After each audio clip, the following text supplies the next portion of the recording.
하나님께서 3부 예배에 침임하시고 우리 모두에게 한량없는 은혜와 축복과 능력으로 함께 해주시기를 간절히 소원합니다. 우리 장로님의 기도에도 고백했던 것처럼 이번 주간은 추석 명절 연휴 주간인데 고향에 잘 안전하게 다녀오시고 또 많은 일가 친지들을 또 맞이하시고 좋은 교제하실 때 영육간에 강건하여 모든 것을 넉넉히 너끈히 감당할 수 있기를 예수님의 이름으로 축복합니다. 행복한 시간들이 되시고 또 즐거운 시간들이 되시기를 바랍니다. 바울과 실라는 지금 빌립보 감옥에 갇혀 있습니다. 죄를 짓거나 어떤 큰 가오가 있어서 감옥에 갇혀 있는 것이 아니라 하나님의 복음을 전하고 또 귀신 들린 여인의 그 귀신을 쫓아내주고 또 선한 일을 하고 착한 일을 했음에도 불구하고 억울하게 감옥 생활을 했습니다. 여러분, 죄가 있어서 그 죄가를 지불하기 위해서 감옥 살해하는 것은 감당할 수 있는 거죠. 또 아무런 원망과 불평 없이 잘 견딜 수 있어야 하는 것입니다. 그런데 억울하게 감옥 생활을 하게 될 때 대부분의 사람들은 원망하게 되고 불평하게 되고 불만을 토로하게 되어지는 것입니다. 그리고 자기를 감옥에 넣은 사람들에 대해서 저주하게 되어지는 것이죠. 그런데 바울도 실라도 그렇게 충분히 할 법도 한데 오히려 그들은 기도하고 찬송했다고 했습니다.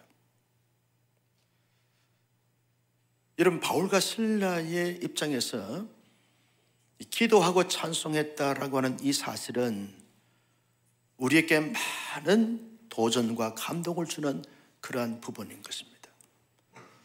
하나님의 사람들이 어떤 삶의 형편과 처지 정황에 놓인다 할지라도 하나님의 사람들은 어떠한 삶의 반응으로 반응하면서 살아가야 할 것인가? 좋을 때는 좋다고 그저 기뻐하고 즐거워하고 감사하다가 또 좋지 않을 때는 원망하고 불평하며 불만을 토로하면서 이런 삶을 살아가야 되는가? 바울과 실라의 삶을 통해서 우리에게 도전하기를 하나님의 사람들은 그럴 수 없다는 것입니다. 그렇게 살아가서는 안 된다는 것입니다. 언제나 모든 여건과 환경과 처지를 초월해서 하나님을 믿는 믿음의 사람들은 늘 기도하고 늘 찬송하는 삶을 살아감으로 말미암아 모든 문제들을 해결하고 극복하고 풀어가는 이런 삶을 살아가야 한다는 거죠. 이런 바울과 실라가 빌립보 감옥에서 왜 찬송하고 기도했을까요? 하나님은 자신들의 기도를 들으시고 반드시 하나님이 응답하신다는 사실을 믿는 믿음이 있었기 때문에 그렇다는 것입니다. 바울과 실라가 빌립보 감옥에서 억울한 감옥살이지만 찬송과 기도한 것은 하나님이 그들의 찬송을 받으시고 영광을 거두시고 하나님의 때에 반드시 하나님의 방법으로 역사하신다는 사실을 확신하고 믿었기 때문에 기도하고 찬송하는 것입니다. 자기의 믿음과 자기 안에 성령님의 역사로 말미암아 끊임없이 계속 기도하고 계속 찬송을 했습니다. 어떠한 역사가 나타나게 됐습니까? 우리가 지난주에 살펴본 것처럼 옥토가 흔들리게 되었고 옥문이 열리게 되었고 착고가 자동적으로 풀리게 되어졌습니다. 억울한 감옥살이를 하나님께서 그들의 기도와 찬송을 받으시고 역사해 주신 것이죠. 놀라운 기적을 베풀어 주신 것입니다.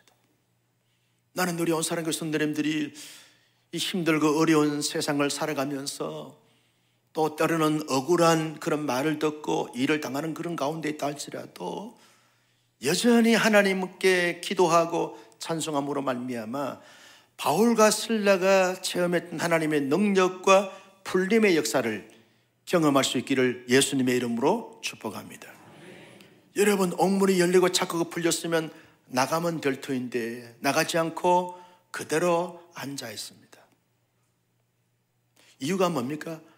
바울과 실라는 자기의 마음과 자기의 생각과 자기의 감정에 충실해서 행동하고자 한 것이 아니라 하나님의 말씀에 따라서 행하고자 했던 이 믿음이 있었기 때문에 그렇다는 거죠.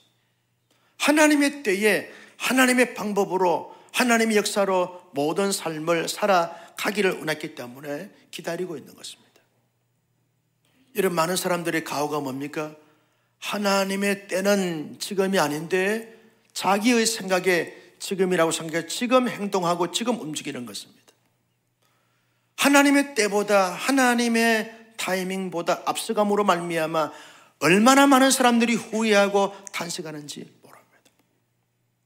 여러분, 진정한 신앙인은요, 하나님의 타이밍에 맞추어서 삶을 살아가는 것입니다.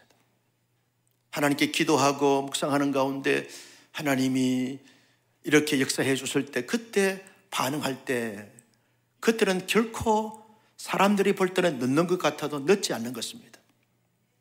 사람들이 볼 때는 어리석은 것 같아도 가장 지혜로운 삶의 선택이 되고 삶의 방법이 되어지는 것입니다. 나는 우리 온사랑교회 손님들이 하나님의 타이밍에 맞춰 삶을 살아가는, 삶을 살아내는 멋진 위대한 하나님의 사람들이 되시기를 주님의 이름으로 축복합니다. 하나님이 드디어 하나님의 타이밍에 하나님의 놀라운 그런 기회를 주신 것입니다. 간수가 와가지고 우리를 살려주세요, 어떻게 하면 구원받으셨습니까? 라고 그렇게 그들이 스스로 도움을 요청할 때 이것이 하나님의 때인 것이죠. 하나님께서 주신 그 때를 놓치지 않고 바울과 실라는 어떻게 했습니까? 주 예수를 믿으라, 그리하면 너와 내 집이 구원을 받으리라. 따라서 합니다. 주 예수를 믿으라, 그리하면 너와 내 집이 구원을 받으리라. 하나님께서 기회를 주실 때 그 기회를 놓치지 않고 포착해서 그 기회를 잘 선용할 때 여러분, 간수와 그의 모든 가족들이 다 구원받고 세례받고 하나님의 나라의 거룩한 백성들이 되어졌습니다. 여러분, 사람이 살면서 기회가 늘 있는 것이 아닙니다. 하나님이 주시는 그 기회는 놓쳐서는 우리가 결코 아니 되는 것입니다. 하나님이 붙여주시고 연결 주실 때마다 거기에 적재적소에 복음을 증거함으로 말미암아 예수 믿게 하고 구원받게 하고 하나님의 나라가 이루어지게 하는 그런 역사에 귀하게 쓰임받을 수 있는 우리 모두가 되시기를 주님의 이름으로 축복합니다. 밤중에 간수의 집에 들어가서 이제 세례를 베풀고 다시 감옥으로 바울과 실라가 돌아옵니다. 저녁에 있었던 이 사건을 상관들에게 보고가 되어졌는데 상관들이 깜짝 놀래가지고 자기 부하들을 보내가지고 바울과 실라에게 이제 감옥에서 나가셔도 됩니다 라고 그렇게 허락을 했습니다. 자유를 줬습니다. 여러분, 상관들이 감옥에 쳐넣었는데 감옥에서 이런 놀라운 역사를 일어났다는 사실을 보고 듣고 난 다음에 놀래가지고 빨리 감옥에서 나가도록 했습니다. 그러면 상관들이 허락을 했으니까 바울과 실라는 자유의 몸이 됐습니다. 이제 석방됐으니까 나가면 되는 것입니다. 그런데 나가지 않습니다. 그대로 앉아 있습니다. 그러면서 바울과 실라가 이렇게 말합니다. 37절 말씀을 다 같이 보겠습니다. 시작. 바울이 이르되 로마 사람인 우리를 죄도 정하지 아니하고 공중 앞에서 때리고 옥에 가두었다가 이제는 가만히 내보내고자 하느냐? 아니라 그들이 친히 와서 우리를 데리고 나가야 하리라 한데 나가지 않고 큰 소리로 말합니다. 상관들을 다 불러오라고, 우리가 그냥 나갈 수 없다고, 우리를 데리고 너희들이 직접 나가게 하라고 큰 소리칩니다. 우리가 누군 줄 아느냐? 우리는 적어도 로마 시민권을 가진 로마 시민이다. 당시의 로마 시민은요, 아무나 건들 수 없습니다. 아무나 때릴 수 없고 아무나 죄를 뒤집어 씌울 수 없고 아무나 자기들을 로마 시민권자를 감옥에 넣을 수 없습니다. 정당한 이 법의 절차를 밟고 죄가 분명히 드러나야 되고 제목이 있어야 되고 그 죄에 대해서 형이 선포가 돼야 되고 형에 따라서 감옥에 들어가는 절차를 밟아야 하는 것이죠. 그런데 이들은 상관들은 절차를 받지 않고 자기의 감정과 기분에 따라서 그냥 바울과 실라를 때리고 옷을 벗기고 감옥에 쳐넣었습니다. 로마 사람에게 함부로 해서 안 될 그런 일들을 행하게 된 악한 짓을 하게 되어진 것입니다. 이것은 어쩌면 로마 황제의 권위에 도전하는 것이 되어지기 때문에 이 상관들은 앞으로 큰 일들이, 큰 책벌이 가해질 이런 일들을 행하게 되어졌던 것입니다. 그러면서 바울과 실라는요, 우리가 누군 줄 아느냐? 우리는 적어도 로마 사람입니다. 로마 시민권을 가진 자다. 이 소리를 듣는 순간 상관들이요 깜짝 놀라서 기절할 정도가 됐습니다. 왜 바울과 실라가요 일찍이 매를 맞을 때 우리는 로마 사람이다 그렇게 밝히지 않고 다 해결되고 난 다음에 우리가 로마 사람이다라고 밝히게 됐는가? 이유가 뭔가? 라고 말할 때 두 번 다시는 이런 악한 일이 일어나지 않도록 하기 위해서 바울이 로마 사람이다라고 하는 사실을 뒤늦게 밝히게 되어지는 것입니다. 그러면서 상관들에게 충분히 문제가 되어지고 고소하게 되어지면 그들은 엄청난 책벌을 받을 수밖에 없지만 우리가 그냥 넘어간다, 용서하고 자비를 베풀고 선처를 베푼다, 이런 하나님의 복음을 증거하기 위한 기회로 삼아가는 바울과 실라의 모습을 보게 되었습니다. 사람들이 살면서 문제를 만나게 되어지죠. 개인적인 문제나 가정적인 문제나 교회적인 문제나 사회적인 문제를 만나게 되어집니다. 관계 속의 문제를 만나게 되어지죠. 문제없는 세상은 없습니다. 천국 가야만 문제가 없지, 이 땅에 사는 사람치고 문제없는 사람이 없고 문제없는 공동체가 없습니다. 다 문제가 있는 거예요. 그런데 문제를 어떻게 풀어가는가, 그 해법의 모습에서 달라지게 되는 거죠. 어떤 사람들은요, 이 작은 문제를 만났는데 그 문제를 확대시킵니다. 더 큰 문제를 만들어가는 사람들이 있어요. 그래서 나중에는 작은 문제를 그 작게 풀었으면 되어지는데 그 문제를 계속 확대시켜가지고 큰 문제를 만들어서 이제는 그 문제를 도무지 풀 수 없는 단계까지 이르게 되어지는 사람들이 있습니다. 지혜로운 사람이라고 할 수 없는 거죠. 어떤 사람들은 큰 문제를 만났는데 그 문제를 자꾸 축소시켜 나갑니다. 그러면서 자연스럽게 해결하도록 하게 되는 것입니다. 어떤 사람들은 큰 문제가 있다 할지라도, 여러 가지 많은 문제가 있다 할지라도 그 문제를 잘 덮습니다. 관용합니다. 품습니다. 그리고 자비와 긍휼을 베풉니다. 용서합니다. 없는 문제처럼 삼아버립니다. 바울과 실라는 지금 상관들이 큰 문제를 저질렀음에도 불구하고 그 문제 앞에서 바울은 축소시킬 뿐만 아니라 그 문제를 문제없는 것처럼 만들어버립니다. 용서하고 자비를 베풉니다. 바울과 실라가 이렇게 했던 의도가 뭘까요? 그런 실제적인 삶을 통해서, 관계를 통해서 하나님의 자비와 용서와 은총이 무엇인가를 알려내고 드러내고 선포하고 경험케 하는 바울과 실라의 성숙한 모습을 보게 되어지는 것입니다. 여러분, 오늘날 교회 안에 크고 작은 문제들이 많이 있습니다. 근데 어떤 사람들은, 어떤 교회는요, 삼자 대면해가지고 누가 잘했니 못했니 성숙한 교회가 아닙니다. 진리 문제가 아니면 웬만한 것은 듣고, 왜 아멘을 한 번밖에 안 해요? 진리 문제가 아니면 다 듣고 용서하고 자비를 베푸는 성숙한 하나님의 사람들 교회가 되기를 주님의 이름으로 축복합니다. 이런 바울과 실라는요, 상관들에게 용서하고 더 이상 문제를 삼지 않고 이제 어디로 갑니까? 40절 말씀을 다 같이 볼까요? 시작. 두 사람이 옥에서 나와 루디아의 집에 들어가서 형제들을 만나 보고 위로하고 가니라. 오늘 제목이 이로자로 살라 라고 그렇게 정했습니다. 40절 말씀에 단어들이 여러 단어가 나오는데 그 중에 제 마음에 울림을 주었던 단어는 이루하고 가니라, 이 단어였습니다. 한 달 전에 정해진 제목인데요, 이루하고 가니라, 이 단어가 제 마음을 꽉 울렸습니다. 여러분, 실제로 한번 생각해 보십시오.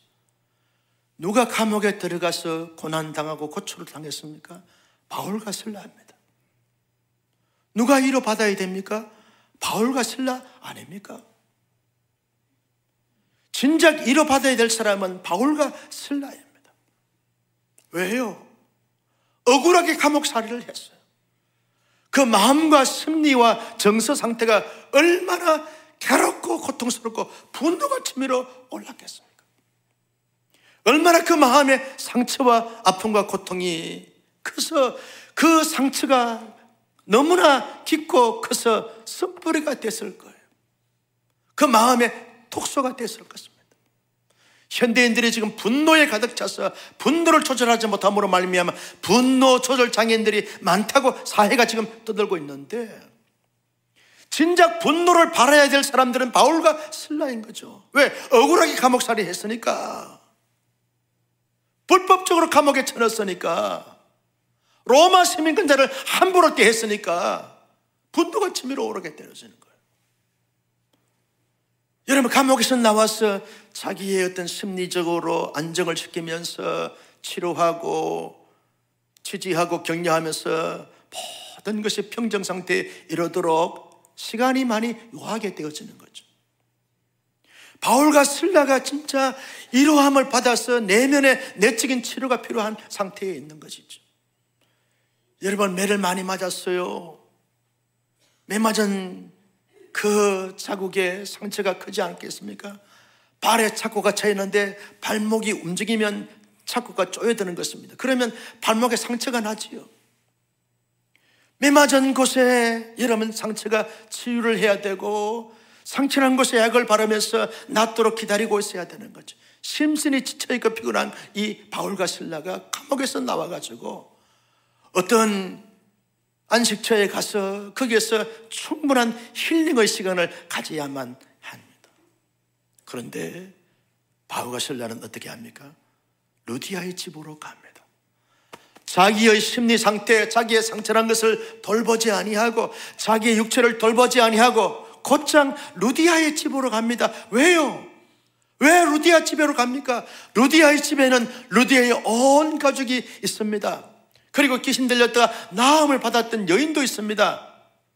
순두개와 요두개가 거기에 있습니다. 그리고 많은 익명의 성도들이 이 루디아의 집에 빌립보 교회가 태동이 됐기 때문에 교회 성도들이 기다리고 있습니다. 그런데 바울과 빌립이, 실라가 왜 루디아의 집으로 갔습니까? 거기에 있던 초대교회 빌립보 교회 성도들이 바울과 실라가 생각했던 것보다 훨씬 더 문제가 많았어요. 어떤 문제예요? 하나님에 대한 실망, 영적인 회의, 영적인 갈등들이 많았어요. 왜?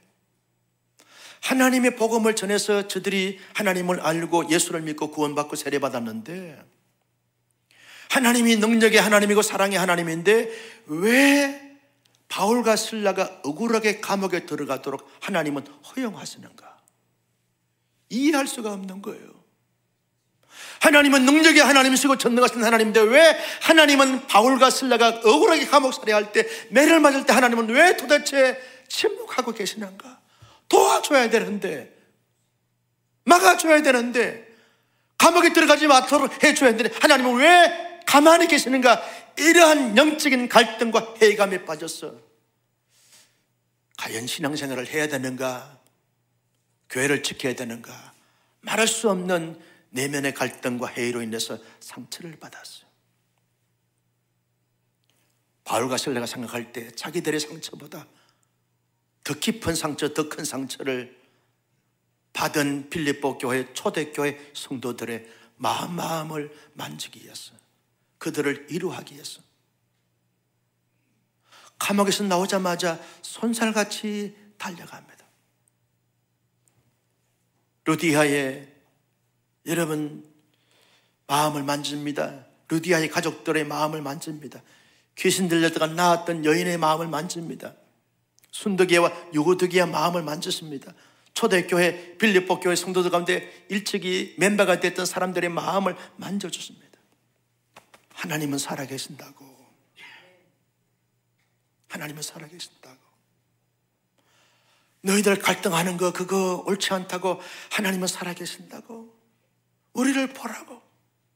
우리가 감옥에 들어갔지만 고난당했지만 말할 수 없는 단식을 할 수밖에 없었지만 하나님이 우리의 기도를 들으시고 우리의 찬양을 받아주시고 이렇게 지진을 일으켜서 옥문을 열고 착국을 풀리게 한 이런 하나님의 능력을 우리의 몸을 통해서 한번 보라고. 하나님은 살아계신다고. 우리의 기도를 들으시고 응답하신다고. 그러니 흔들리지 말고 방황하지 말고 하나님을 굳게 믿고 신뢰하고 의지하면서 장차 너희들이 신앙생활을 하면서 빌립보 도성에서 믿음을 지켜나가기 위해서는 많은 환난을 겪을 터인데 그때마다 낙심, 좌절, 절망, 의심 품지 말고 참고 견디면서 힘드니까 기도하고 괴로우니까 찬송하고 신앙을 잘 지키면서 오히려 그런 모든 일련의 가정들을 성숙의 성장의 발판으로 삼고 징검다리로 삼으라고 이유하고 격려합니다. 그러면서 우리가 이제 떠나지만 정말 너희들을 도와줄 분은 하나님밖에 없으니까 하나님께 정말 도움이 필요할 때마다 기도하고 찬송하다 보면 반드시 하나님이 너희들을 도와주실 것이라고. 그러면서 그들에게 비전을 제시합니다. 앞으로 너희들은 신앙생활, 믿음생활, 교회생활 잘해서 하나님의 복을 많이 받아 우리가 선교할 때 선교사에게 동력자가 됐으면 좋겠다. 바울과 실라가 그들에게 비전을 심어줍니다. 그 비전에 따라서 여러분 이제 앞으로 먼 훗날 빌립보서 말씀을 같이 이제 살펴보겠습니다만 빌립보서 말씀을 살펴보면 빌립보 교회 성도들이 얼마나 바울과 실라가 선교사에 하는데 도움이 되고 힘이 되는지 몰라요. 성숙한 교회가 되어졌던 것을 볼 수 있습니다. 이 1호의 한마디, 1호의 긍휼 사역 때문에 빌립보 교회가 잘 견디고 잘 감당할 수가 있었던 것을 볼 수 있습니다. 성도 여러분, 위로받아야 될 바울과 실라가 오히려 위로자로 살아갑니다. 그래서 빌립보 교회가 세워지게 되어지고 성숙하게 되어지는 것을 볼 수 있습니다. 사랑하는 성도 여러분, 우리 모두는 정말 위로가 필요한 시대에 살고 있습니다. 너무 힘들고 어렵고 복잡한 세상을 살다 보니까 나의 내면에 수없는 상처와 아픔이 갈등이 많고요, 육체적으로 고나고 여러 많은 질병과 지병과 싸우면서 힘든 시간들을 보내고 있습니다. 위로가 필요한 거죠.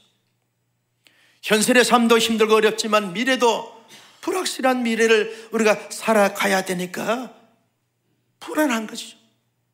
위로가 필요한 것입니다. 위로가 필요치 않는 사람이 아무도 없어요. 왜? 남이 알고 있건 알지 못하던 상처들이 내 마음에 많기 때문에 그 상처가 때로는 선뿌리가 되고 선뿌리가 독소가 돼서 너무너무 내 삶을 힘들게 만들고 힘든 시간들을, 힘든 세월들을 살아가기 때문에 위로가 필요한 것이죠. 여러분, 나는 위로가 필요치 않습니다. 나는 모든 것을 갖추었습니다. 모든 것을 애려냈습니다. 나는 넉넉합니다 라고 말하시는 사람이 아무도 없어요. 아멘을 안 하잖아요. 누가 위로가 필요치 않습니다 라고 그렇게 말할 사람이 누가 있겠어요? 다 위로가 필요하더라고요. 사장님도 보니까 위로가 필요하고, 큰 교회 목회하는 목사들도 위로가 필요하더라고요. 위로가 필요하더라고요. 어린아이들도 위로가 필요하더라니까. 위로가 필요치 않는 사람이 아무도 없어요. 왜? 무거운 짐을 지고 우리가 살아가기 때문에 그렇다는 거예요. 그런데 위로가 필요한 우리에게 바울과 실라가 이렇게 도전합니다. 너희들 위로받기를 원하지만 위로받기를 원하면 위로가 되지 않는다는 거예요. 위로가 필요한데 늘 위로받기를 원하고 기다리게 되었으면 점점 더 서서비가 찾아오게 되어지고 작아지게 되어진다는 거예요. 위로받으려고 하면 위로하는 자가 되면 위로하는 가운데 자기도 위로받게 되어지고 다른 사람도 위로하게 되어 모두를 위로하게 되어져서 살게 되어진다는 거예요. 나는 그러므로 말미암아 우리 온사랑교회 성도님들은 늘 위로받기보다는 위로하는 자로 살아갈 수 있기를 주님의 이름으로 축복합니다. 위로자로 살라는 거예요. 가정 안에서도 남편과 아내, 부모, 자녀, 형제들에게 위로자로 삶을 살라는 거예요. 교회 안에서도 많은 성도들에게 위로자로 삶을 살라는 거예요. 직장에서도 상사들도 위로해 주라는 거예요. 위로해 주라는 거예요. 동료들과 모든 직원들에게 위로자로 삶을, 만나는 지인들에게 위로자로 삶을 살라는 거예요. 위로자로 삶을 살라는 거예요. 왜 우리가 위로자로 삶을 살아가야 됩니까? 이유가 뭡니까? 우리가 위로자로 살아가야 될 그 이유가 뭡니까? 우리는요, 하나님의 삼위일체 하나님의 위로를 누구보다도 많이 받았기 때문에 위로자로 삶을 살라는 거예요. 성부 하나님이요, 영원 전부터 영원까지 우리를 위로하고 계시는 거예요. 하나님의 언약의 백성으로 우리를 택하여 주시고 때가 되니까 믿음을 주셔서 믿게 됨으로 말미암아 구원받게 하시고 구원받은 이후에 하나님의 영원한 나라 갈 때까지 힘들면 하나님 아버지라고 부를 때 그 아버지께서 우리의 마음을 만지시는 것을 한두 번 느끼는 것이 아니죠. 너무 힘든 가운데 하나님 앞에 찬송하게 되었으면 그 찬송을 받으시고 문제들을 해결해 주시는 하나님 아버지가 우리 아버지, 나의 아버지가 되어주셨어요. 제가 어릴 때 어머니께서 부엌에서 불을 떼시면서 그렇게 음식을 하시는데 불을 떼면서 웃으면서 기도하시고 웃으면서 찬송하는 소리를 많이 들으면서 자랐어요. 제가 어릴 때 그 모 교회가 분쟁에 휘말려 가지고 너무너무 힘든 그런 시기를 보낼 때 여인으로서 어떻게 할 수 있는 것이 없잖아요. 그냥 울면서 기도하는 거예요. 울면서 찬송하는 거예요. 하나님이 지금 지나고 보니까 어머님의 눈물의 기도를 들으시고 하나님이 위로해 주신 거예요. 여러분, 하나님께서 우리의 실제적인 삶에 아무도 나의 편이 되지 못하고 알아주지 못하고 힘이 되지 못한다 할지라도 만왕의 왕 되신 하나님은, 전능하신 아버지 하나님은 우리의 머리털까지 다 세신 바 되셨어.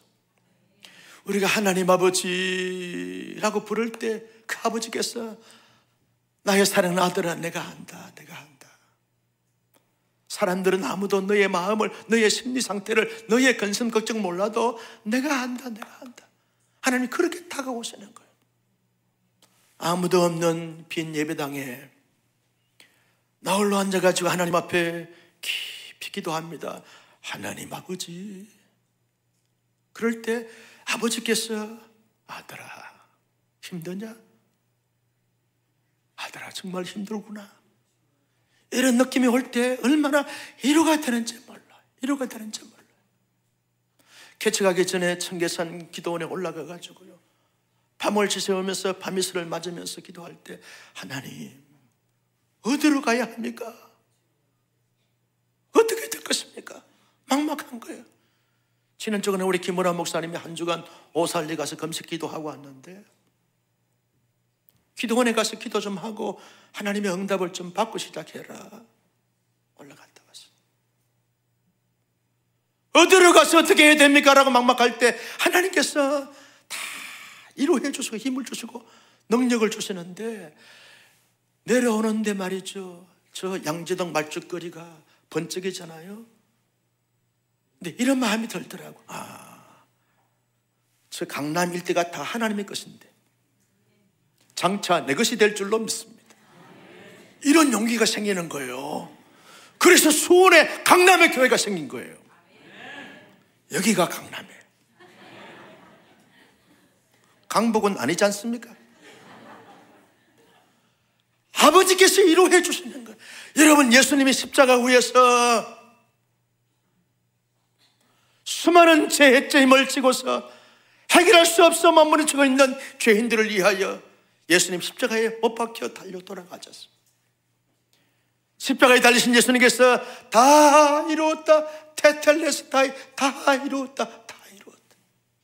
그 다 이루었다라고 하는 그 말 속에 어떤 의미가 있습니까? 내가 너희의 문제를 다 해결했다, 그 말이죠. 해결했다.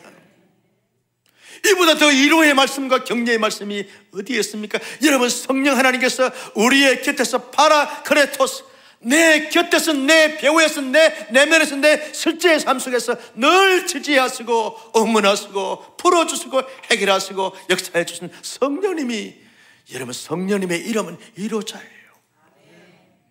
성부 하나님, 성자 예수님, 성령 하나님이 우리를 위로해 주셔서자, 하나님의 위로를 많이 받은 사람일수록 사람들을 많이 위로하게 되어지는 것입니다. 하나님의 위로함을 얇게 경험한 사람들은 위로치 못하고 위로받기를 원하지만, 하나님의 놀라우신 위로를 더 깊이, 더 풍성하게, 더 풍부하게 경험한 사람일수록 만나는 사람마다 위로자로 삶을 살아가는 거예요. 가진 것도 없고 이런 것도 없지만 늘 위로자로 살아가, 모든 것을 가진 사람처럼 위로자로 살아가. 왜? 하나님은 그 안에 가득 차고 넘치기 때문에 그렇다는 거죠. 여러분, 왜 우리가 위로자로 삶을 살아가야 됩니까? 이유가 뭡니까? 하나님께서 말씀으로 말씀하시기 때문에 그렇다는 거예요. 이사야 40장 1절 말씀을 다 같이 보실까요? 시작. 너희의 하나님이 이르시되 너희는 위로하라, 내 백성을 위로하라. 내 백성을 뭐하라? 위로하라는 거예요. 여러분, 나 자신도 하나님의 백성입니다. 우리의 가족들이 다 하나님의 백성입니다. 우리의 교우들이 다 하나님의 백성들입니다. 이 땅에 살고 있는 모든 사람들이 장차 하나님의 나라의 백성들이 되게 될 줄로 믿습니다. 그래서 모든 사람들을 위로하며 삶을 살라는 거예요. 왜? 하나님께서 말씀하시는 것은 말씀이기 때문에 그렇다는 거예요. 나와 관계된 모든 사람들을 위로하며 삶을 살. 왜? 그들이 하나님의 사람이고 하나님의 사람이 될 사람이기 때문에 위로하며 살라는 거예요. 만나는 사람들마다, 접하는 사람들마다 위로하며 삶을 살라는 거예요. 로마서 12장 15절 말씀에 보면 이렇게 말합니다. 같이요, 시작. 즐거워하는 자들과 함께 즐거워하고 우는 자들과 함께 울라. 여러분, 즐거워하는 자들, 잘됨으로, 이름으로, 성공함으로, 그리고 형통함으로 말미암아 잘된 것을 듣게 되었지만 시기하고 질투하고 비아냥거리고 모함하고 공부도 못한 게 남편 잘 만나가지고 시집 잘 가가지고 잘 사네, 그런 사원이 아닙니다. 하나님의 사람들은 잘된 사람들 보면서 박수갈채 보내면서, 야, 하나님이 축복하셨구나, 감사하다, 놀랍다, 앞으로 더 잘 될 줄로 믿습니다. 지지하고 응원하고 축복하는 삶을 살아가야 될 줄로 믿습니다. 이게 즐거워하는 자들과 함께 즐거워하라는 거예요. 우는 자들이 많습니다. 마음이 아파서 우는 자들이 많고요, 몸이 아파서 우는 자들이 많아요. 사랑하는 가족을 잃음으로 말미암아 우는 자들이 많아요. 그때 무슨 말이 필요치 않아요. 같이 함께 우는 거예요. 위로에 말한다고 말 자체가 오히려 더 상처가 될 때가 많아요. 그때는 그냥 물끄러미 곁에서 앉아 같이 우는 거예요. 그냥 우는 거예요. 힘든 성도들을 보면 마음이 애려오는 거죠. 무슨 말을 할 수 있겠어요? 그저 우는 거예요. 하나님 아시지 않습니까? 이게 위로가 되는 거예요. 나는 한평생을 살면서 여러분, 가정 안에서, 교회 안에서, 사회 공동체 안에서 즐거워하는 자들과 함께 즐거워하고 우는 자들과 함께 우는 이런 멋진 위로자로 살아갈 수 있기를 주님의 이름으로 축복합니다. 여러분, 왜 우리가 위로하며 살아가야 됩니까? 위로하면 사람들이 살아납니다. 위로하면 사람들이 자신감을 갖습니다. 위로하면 사람들이 용기 100배 냅니다. 위로하면 사람들이 모든 것을 성취할 수 있는 능력자가 되어지는 것을 보게 되어집니다. 시편 기자가요, 너무 사람들이 자기를 괴롭히고 공격하거든요. 낙심이 되고 사람들이 두려운 거예요. 그때 하나님께 이렇게 호소합니다. 시편 71편 21절의 말씀에 보면 같이 시작. 나를 더욱 창대하게 하시고 돌이키사 나를 위로하소서. 하나님, 나를 위로해 주십시오. 하나님의 위로가 있어야만 내가 살아날 용기가 있고 자신감이 있습니다. 모든 것을 극복할 수 있습니다. 하나님 나를 위로해 주십시오. 위로해 주십시오. 여러분, 이 시편 기자의 절규를 여러분 이해하실 수 있겠습니까? 하나님 위로해 주십시오. 사람들은 끊임없이 나를 억제오지만, 나를 둘러쳐서 공격하지만 하나님만이 나의 진정한 위로자가 되신 적 위로해 주시면 내 삶이 다시 한번 재기할 수 있고 일어날 수 있고 회복할 수 있고 부흥할 수 있겠습니다. 위로하여 주옵소서. 위로하여 주옵소서. 시편 기자 하나님의 위로를 받고 모든 문제들을, 난간들을 헤쳐나갔던 것을 보게 되었습니다. 하나님의 위로받은 동시에 사람들의 위로를 받아도요, 남편에게 아내가 위로합니다. 당신 정말 너무너무 이렇게 잘 살고 있다고, 너무 훌륭하다고, 너무 대견스럽다고, 너무 자랑스럽다고. 언제까지 아멘을 안 할 거예요? 아내들이 남편을 위로하면요, 남편들이 자신감을 얻습니다. 당당합니다. 아무리 회사에서요 스트레스를 받아도 아내의 위로의 말 한마디가 자신감을 갖는 거예요. 그래도 아내들은 아멘을 안 해요. 집에 가서 할 거죠. 여러분, 남편들이요 아내를 보면서 위로합니다. 당신 못난 나에게 시집 와가지고 사느라고 참 고생이 많았어. 여보 사랑하오.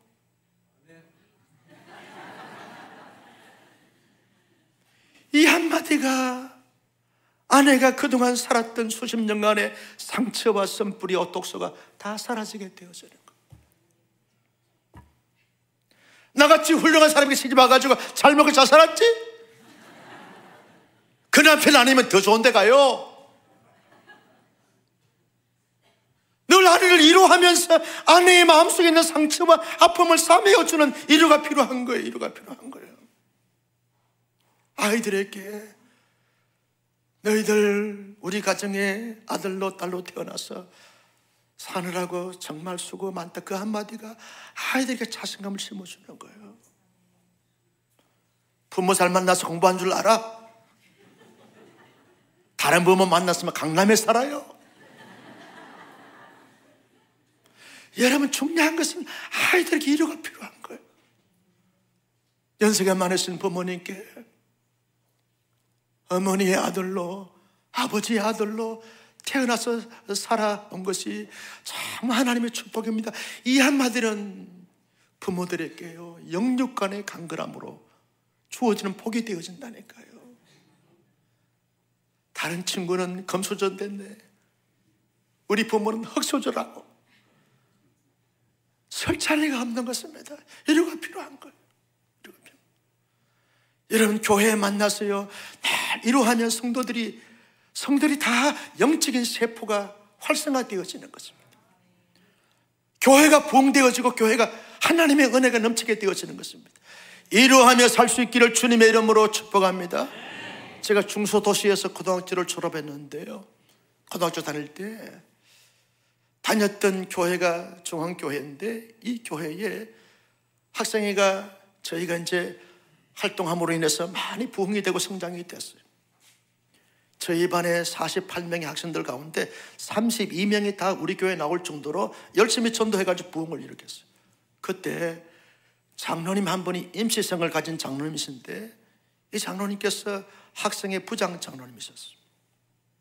늘 불러가지고, 학생회장이니까 불러가지고, 창호야, 창호 학생, 너 앞으로 목회자 된다면 너 훌륭한 목사 될 거야.